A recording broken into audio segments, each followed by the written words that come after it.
তো আজকে সকালটা শুরু হলো একটু মন খারাপ দিয়েই। উঠেই শুনলাম মা বাপি রাত 2:30 থেকে জেগে আছে, কারণ মায়ের শরীরটা খুব খারাপ হয়েছিল রাতে। এতদিন তো মা উঠলে পারে বা খেলে পারে গা গুলাতো, বমি হতো, বমি পেত, হতো না কিন্তু বমি পেত, কিন্তু এখন মা শুয়ে থাকলেও মায়ের শরীরটা খারাপ হচ্ছে। তো কালকে রাত্রে মায়ের খুব বমি পাচ্ছিল। বাপি সকালে উঠেই ডক্টরের কাছে নাম লিখিয়ে এসছে, এখন মাকে ডক্টরের কাছে নিয়ে গেছে। আমি সকালে স্নান টান সেরে আমার যেই পুজোটা আমি করি, মানে মা সকালে উঠে পুজো করেই গেছে, তাও আমি তো দীক্ষিত, আমি দীক্ষা নিয়েছি। তো আমি পুজো করি, জপ করি, ঠাকুরকে আমার মতো করে ডাকি। তো আজকে স্নান টান করেই আমি পুজো করে নিলাম, আমার পুজো যেটা বললাম করে আজকে একটু গীতা পাঠ করলাম।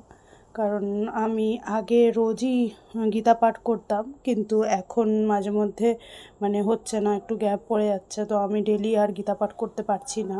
তো আজকে একটু টাইম পেয়েছি, তো গীতা পাঠ করে এখন রান্না শুরু করে দিলাম।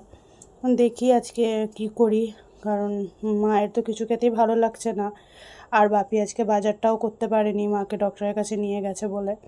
তো মা ডিম খেতে ভালোবাসে, তো ভাবলাম মায়ের জন্য, মানে আমাদের সবার জন্যই ডিম করি।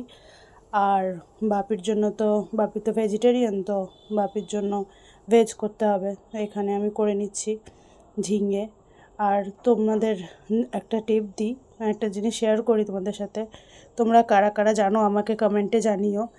আমরা তো ডিমের তরকারি, মানে ডিম যখন করি তখন তো আলাদা আলাদা সেদ্ধ করি, তো আলাদা না করে এইভাবেও করা যায়। একসাথে প্রেশারে ডিম আর আলু দুটোই একসাথেই প্রেশারে মানে বসাতে পারো, একসাথে সেদ্ধ করতে পারো, যেভাবে নর্মালি হয় সেইভাবেই সেটি হবে। এইভাবে তারপরে রান্না করতে করতে একটু বসে গেলাম আমি। জাম এনেছিল বাপি, তো আমি সেই জামটা একটু খাচ্ছি, তারপরে আমি এখানে রান্না করে নিচ্ছি। তোমাদের বলি, মা তো টেস্ট করেছিল, সবগুলোই টেস্ট করা হয়েছিল মায়ের। তো মায়ের রিপোর্ট খুব ভালো এসছে, কোনো কিছু বেরোয়নি সেরকম, ঠাকুরের আশীর্বাদে। কিন্তু ডক্টর বলল যে মায়ের একটু গ্যাসের প্রবলেম আছে, তো গ্যাসের ওষুধ দিয়েছে মাকে।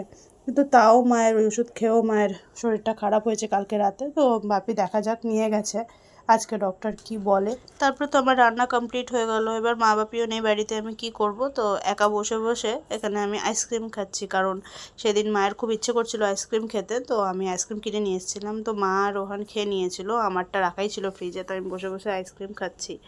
তো তারপরে দেখা যাক, মা আসুক, একসাথে আমরা লাঞ্চ করব। তো ঠিক আছে, চলো, টাটা। আমি এখানে ডিমটাও আমার কমপ্লিট হয়ে গেল। আমার ভিডিও যদি তোমাদের ভালো লাগে আমাকে লাইক করো, আর আমাকে একটু কমেন্টে জানিও। টাটা।